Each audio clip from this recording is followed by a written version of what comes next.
So as is evident from this diagram, if we have access to online soft bookmakers, then we maintain the opportunity to bet profitably and expect the highest return on investment from our time.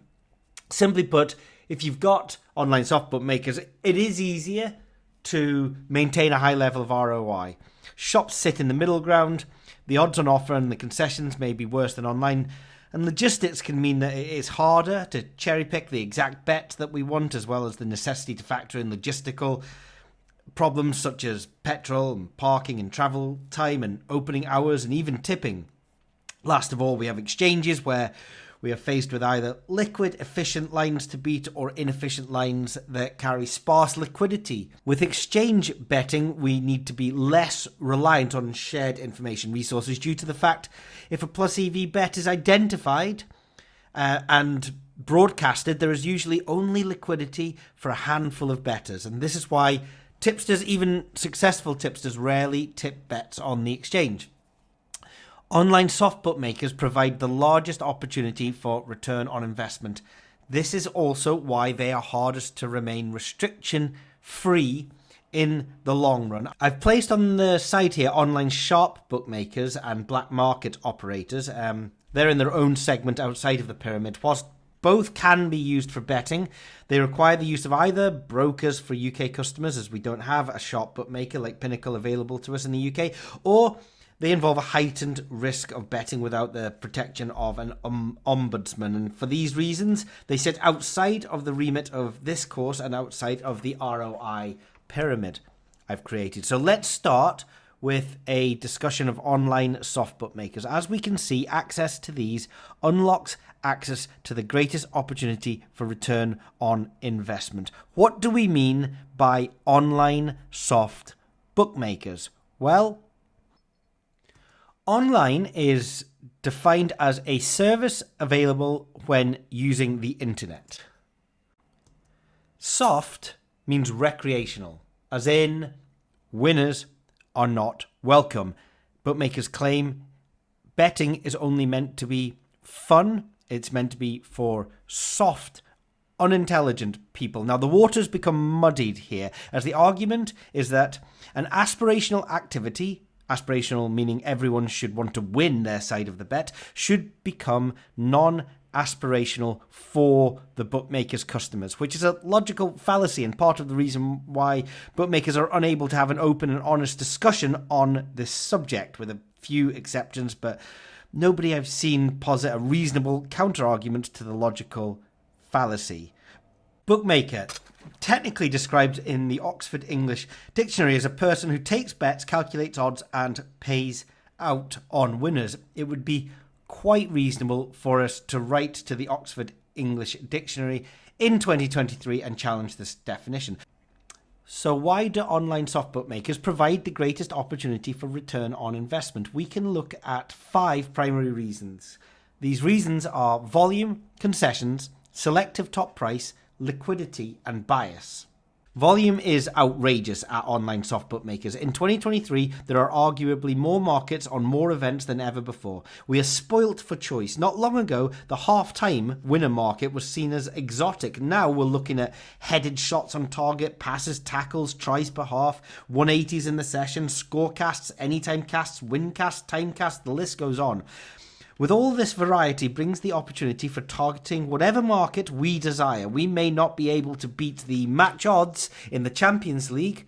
For the love of God, these syndicates have shaped it within an inch of its life, but we don't have to. We can pick any secondary, tertiary market that we like and focus on that. And volume will not be an issue. Also, logistically, we don't have to leave our office. In fact, we don't even need to walk up to our office. The world of the online soft bookmaker is purposefully designed for interaction on a smartphone. Denise Coates realised this 20 years ago from a porter cabin in Stoke, and that's the reason why the world's richest businesswoman has her offices based in Basford, Stoke-on-Trent, rather than Manhattan, New York. Volume is king. In the world of advantage play, any good bet can lose, and any bad bet can win, and the only thing that separates the wheat from the chaff is volume. The second reason that soft online bookmakers have the highest ROI is concessions. Put simply, bookmakers want recreational punters through the door.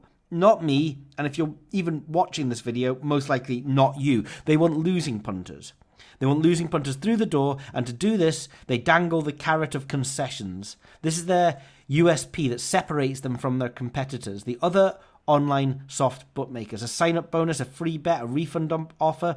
Appetizingly for us, these concessions turn negative equity bets into positive equity bets. Less appetizing for us, bookmakers have started culling such behavior, and they call it abuse, as if engaging to agree with a promotional concession was something comparable to Jihadi John. Interestingly, we have reached a period of one-upsmanship with these concessions. There was a time where the standard places paid on a golf tournament was 5 at 1-4 or 1-3 odds. Then somebody went 6 places 1-4, somebody 7 places 1-4, someone went 8 places 1-5. We've now seen 10 places 1-5 and 1-6. There was even a major Sky Bet went 11 places 1-5. Now you can get alternative markets with 12 places 1-9. Someone will always top that 12. When will it end? Obviously, when the places paid out increase, the price comes crashing down to compensate. However, opportunity always abounds in a 155-player field if you have your eye on the ball. Next reason online soft bookmakers have the highest ROI is the ability to shop around for the top price. If we fancy a particular bet, keen to have a shot on target, for example, then we no longer have to take the first offer that is presented to us. We can shop around. We should shop around. If you saw a TV on sale at Amazon for £600 and then the same TV at onlinetvs.com for £500, then you would be a fool not to take the cheaper TV. I mean, some bookmakers claim a loyalty argument here, as if such behavior is against some unwritten moral code between bookmaker and customer, and this is poppycock. They are living in cloud cuckoo land. Put simply, who do you have more responsibility and moral guidance towards? Loyalty to a corporate bookmaker and their faceless shareholders, or to your own bank account? And as Paphitis would say, your children's inheritance. You not only have access to the opportunity of top price, but it would be argued that it could be irresponsible for you not to take it. If you are unrestricted, that is a big if, then you never have had more access to bookmakers with more markets to compare against each other for top price. And if you don't want to put in the legwork yourself, you can even use an odds comparison service such as Odds Checker. Why bookmakers sign up to these is anyone's guess. I know they cover the sites in affiliation and adverts, but they don't actually want you to be taking top price. I mean, another logical fallacy in the swamp of logical inconsistencies that make up online soft bookmakers. The fourth reason is liquidity. We will come to exchanges shortly. However, the advantage of online soft bookmakers is liquidity is not a problem. As alluded to in the previous video, where primary markets can be efficient to the point they are difficult to exploit, secondary markets can be easier. Bookmakers set market liabilities based on their own perceived confidence and risk tolerance to each market. However, it should usually be more than we experience an issue with. Liability, unless we are smashing that max bet button, then liability limits will be fine. They increase from the emergence of the markets right up to kickoff when they are at their highest. This is because a market opens and it is open to being shaped by sharps and syndicated money. The confidence in the number is the lowest when the market opens. The closing line is hypothesized to be the closest indicator to the true or real odds, which is why a form of restriction in horse racing is to be able to bet only at the closing line odds at starting price, SP. By the way, betting at SP can still be profitable long term. We'll come to that in a future video. If you want the largest limits, bet closer to the start time. Some restricted accounts can even have relatively reasonable limits in the last minutes before the start time, resurrecting an otherwise seemingly useless account. The final reason online soft bookmakers have a high ROI is bias. Bias takes many forms, from fave long shot bias to popularity bias. Bookmakers are businesses, and to maximize their profits, they will often apply more margin to a side of the bet that will be more favorable with punters. If you were offering 10% markup on a coin flip and applying the margin, you're looking at 0.55, roughly 1.82 on both sides, then that would be equal on heads and tails. However, if you knew that there was an imbalance in selection preference from your customers and the vast majority were going to bet heads, then you could maximize your profit by applying all of the markup on heads, making it 0.6 probability or 1.67 and none on tails, making that evens a 0.5 probability, and therefore your profits would be maximized with the same margin just by using the existence of bias. So we've gone through some reasons why online soft bookmakers offer a great opportunity for maximum return on investment, and while some of these attributes are available on other platforms such as exchanges and shops, it is a combination, that specific combination of attributes, that make online soft bookmakers so desirable, and by proxy it is also why they are the hardest to maintain. Quite simply, the easier it is to take advantage on a platform, the more susceptible the platform is to restricting winners, and losers get caught up in collateral damage in the crossfire. So what can we do to maximize the longevity of an online account? Well, we're not entirely powerless. The game becomes to look as recreational and profitable to the bookmaker as possible. Let's have a look at tools at our disposal. Firstly, avoid ARBs. This is the big one, the simple one. If you bet at higher odds than the exchange, you're going to be profiled as an arbitrage player and restricted. So here's a big idea. Don't do it, right? How certain services exist that automatically identify arbitrage bets is anyone's guess, and why bookmakers allow this practice rather than just cutting the odds is anyone's guess. But here is a rule to abide by that isn't guesswork. If there is a direct lay on the exchange that is lower than the bookmaker back price, avoid the bet at all costs. If it's a multiple, avoid it if all games have separate concurrent kickoff times, because even this can be laid concurrently. No ARBs, more longevity, even if it means passing up on your independently calculated value bets. Secondly, avoid boosted odds. I mean, this great bet was 6-1 and is now 8-1. Well, for starters, the 6-1 was definitely bad, and the 8-1 isn't necessarily a good bet just because it says now. Blindly taking them doesn't necessarily translate blindly into profits, but that's not a consideration when your bet history is reviewed. Bookmakers will have an algorithm that monitors the ratio of boosted bets to normal bets in your betting history. And even if you're losing, you may find yourself restricted. If you're on the wrong side of this ratio, that's all that matters. Where is the line? We don't know, but we can avoid the line by avoiding boosted odds. Thirdly, account priming. The account will be monitored most closely on the first few days and first few bets. For this reason, we can engage in a practice known as account priming. The very first bet on an account may be the qualifier for a new deposit bonus. Try not to deposit exactly that amount. If it's bet 10, get 30, maybe consider betting 5 or betting 20 or 100, just not the 10 that is necessary to trigger the bonus. You'll instantly have separated yourself from those who want to target sign-up bonuses. For the first bet, don't be too sharp. A multiple on random selections with no rhyme or reason may not be the worst idea. You're sacrificing a few bad bets at the beginning to allow yourself to place a larger amount of sharper bets further down the line. Don't bet the qualifier at low odds and then the bonus at high odds. Just be careful that the first few 10, 20 bets, the first week of activity isn't too sharp. Number 4, go big early. Not going big early is a common regret with advantage players. It isn't so much the size of your bets that brings attention to an account, it is the sharpness. However, let's say you take over your friend's Bet365 account and they have a 5-year history of placing £1 bet builders and 25p lucky 15s. How easy would it be for the traders to notice a distinct shift in the pattern of your betting when you're now placing £100, £200 bets? Almost always, any shift like this will represent a shift in skill and sharpness of the bettor. Recreational punters become advantage players or get taken over by advantage players.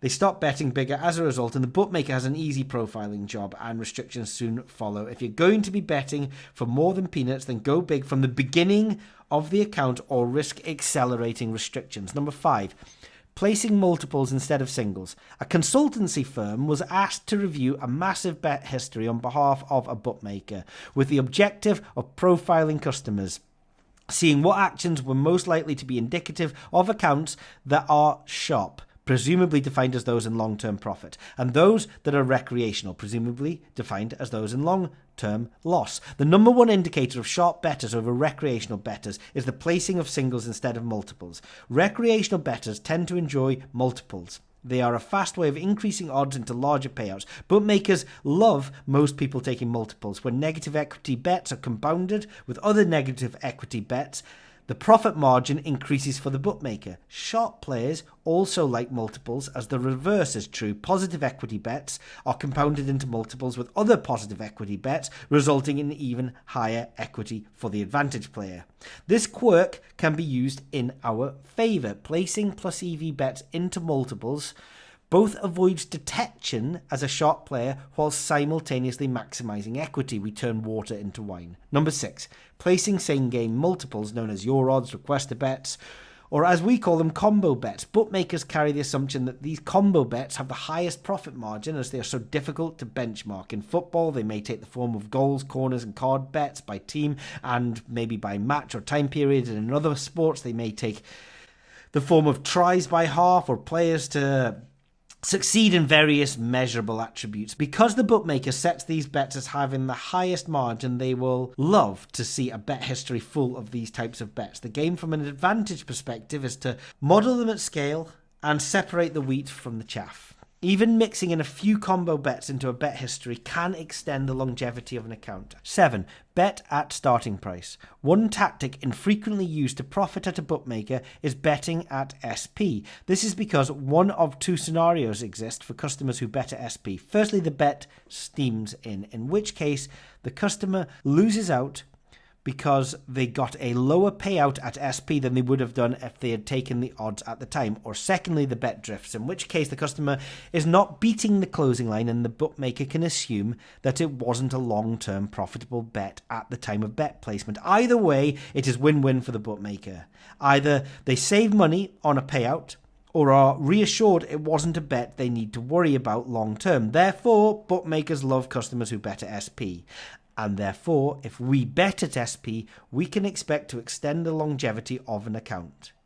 Does this mean we have to take bad bets? Not necessarily. If we are sharp enough, if we are able to be very selective about the type of bet and the composition of race that we are betting on, then it has been shown that it can be profitable to bet at SP. I myself have been involved with a syndicate who made most of their profit betting at SP. One of the reasons it was successful was how easy it was to get away with. Bookmakers generally expect you to have zero edge when betting horses or greyhounds to SP, and this is why they limit many perceived winners to SP only.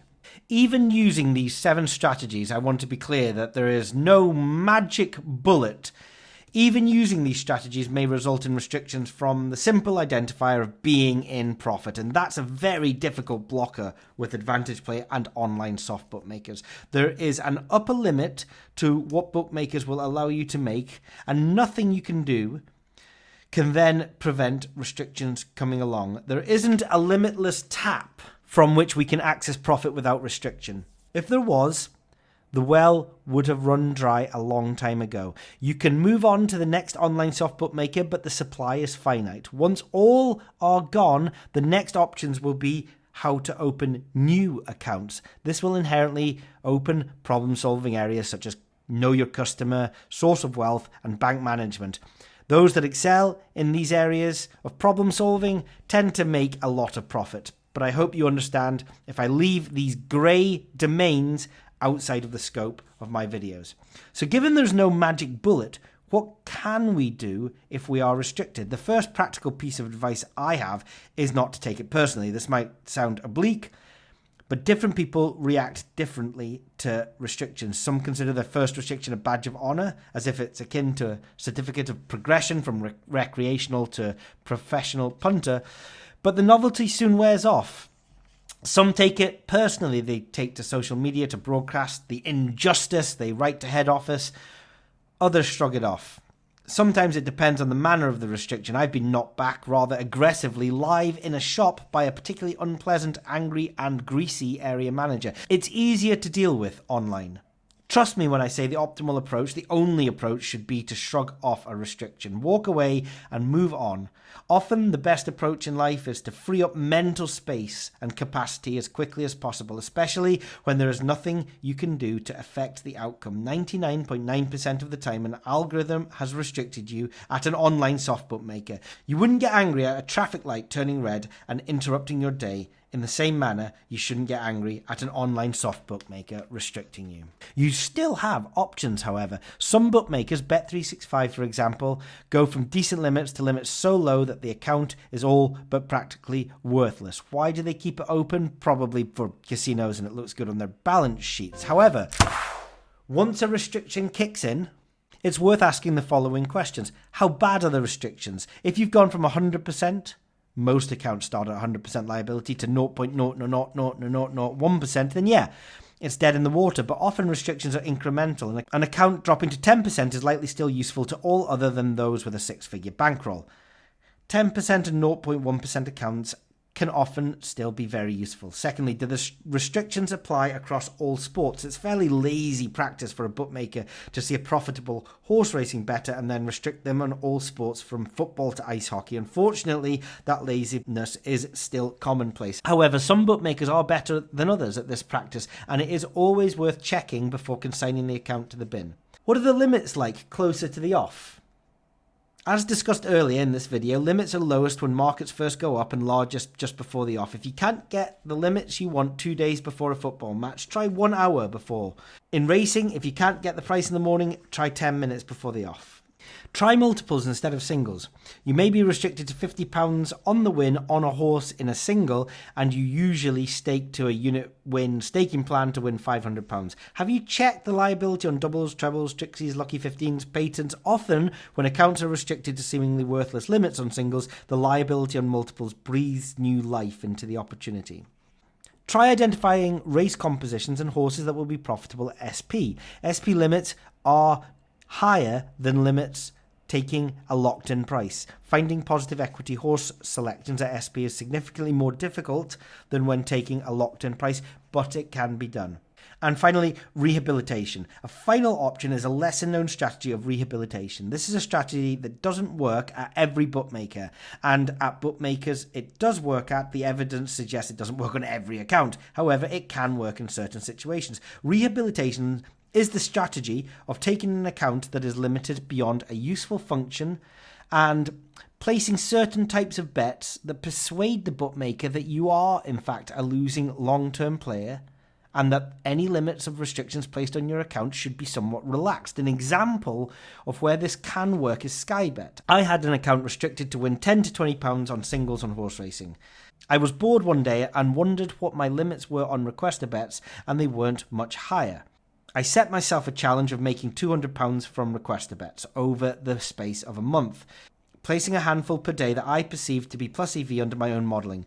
Then after a month, something amazing happened. I noticed my limits on requester bets were starting to increase. I must have placed at least 100 requester bets over a few weeks by this point. I checked my limits on horse racing, and these had increased as well. The overall restrictions placed on my Skybet account had been lifted, even though the requester bets I had been placing were plus EV under my own benchmarking techniques. A win-win. We mentioned this strategy to our community at Bookie Bashing. The feedback was a mixed bag. Some restrictions were lifted quite quickly, others took a longer period of time, and some accounts could not be rehabilitated at all. I guess the betting history of some accounts shows so much sharp, shrewd knowledge that the traders won't relax their limits under any circumstances. However, it certainly appears true that rehabilitation, placing a lot of seemingly very poor value bets, can lift restrictions on some accounts at some bookmakers, and it's certainly worth a shot if you have the time and inclination and you are out of any other option. As a final note, I'd like to be clear that there is a difference between restrictions and withholding money. Restrictions affect future action, and whatever your stance on them, they are fair game. falling under the legitimate rules of warfare. I am certainly not talking, though, about post-settlement application of restrictions. If a bookmaker has accepted a bet, they should pay out winners at the agreed odds with very, very few exceptions. One of these exceptions is an obvious error or a palpable error made by the bookmaker. Even then, the bookmakers themselves have managed to self-harm themselves by muddying the waters of what qualifies as an obvious error and what doesn't. 20 to 1 typed in instead of 2 to 1, well, okay, that's an obvious error. Settlement at 40 to 1 instead of 66 to 1, that error is not obvious, but they will still try it on. In this situation, fight for the payout. The arbitration scene changes regularly. At the time of recording this video, one thing has been a constant for the last decade. No arbitration service has been fit for purpose in the UK gambling scene. Personally, I skip services such as IBAS and go straight for the small claims court. You would be surprised how many bookmakers put up a fuss right up to the day of the hearing and then magically fail to appear to defend themselves. It's all a big game to them, and it's all a big game to us. One that we have a better understanding of playing when we know about their cheap tricks and angle shots. So the bookmakers do themselves absolutely no favours. Another logical fallacy that will never be discussed openly. Now, if all of the above fails, you've come to the end of the road. The online soft bookmaker road is a finite distance. It does not carry on forever. Online soft bookmakers are the M1. At the start of the journey, it is seemingly endless, but the journey does end at junction 37. What we need to do is find a motorway more akin to the M25 that has the capacity to continue forever. For this search, we look at the next two platforms of shops and exchanges.